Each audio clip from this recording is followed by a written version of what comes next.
week, and we begin with the continuing investigation of Donald Trump and Russia, a scandal that we've been referring to as Stupid Watergate, because it has all the potential consequences of Watergate, but everyone involved is really stupid. This week, the news centred on Congressman Devin Nunes, the most Devin in the history of Devons. His parents actually wanted to name him something else, but the birth certificate just wrote Devon on itself. You may remember last week, he made headlines with a seemingly huge claim. Congressman Devin Nunes dropped a bombshell today. He said President Trump's transition team and the president's personal communications may have been caught up in, quote, incidental surveillance. Now, that initially sounded like it could back up Trump's claims that President Obama wiretapped him, but it quickly unravelled. As Nunes conceded, the surveillance was routine, appeared to be completely legal, occurred after the election, and may not have even targeted Trump or his transition team, but rather foreign individuals discussing the transition. And yet, despite that, Trump claimed the evidence had left him feeling somewhat vindicated. Which is not really surprising. Trump feels vindicated by dubious sources all the time. We don't need to invest in clean energy. It says right here on the cup that America runs on Dunkin'.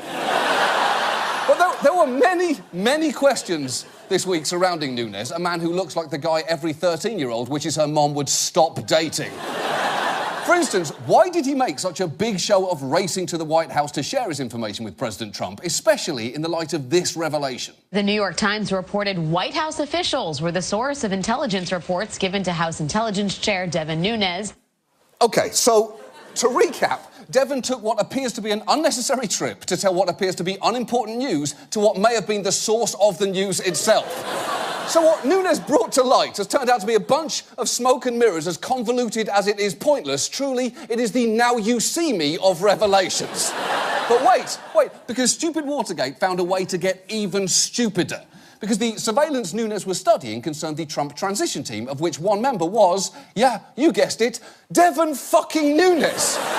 Which seems like a pretty clear conflict of interest. So it was important for Republicans to make clear just how independent he is from the White House. But they couldn't even do that properly. You got to keep in mind who he works for. He works for the president. He answers to the president. Does he, or does he work for the constituents of his district?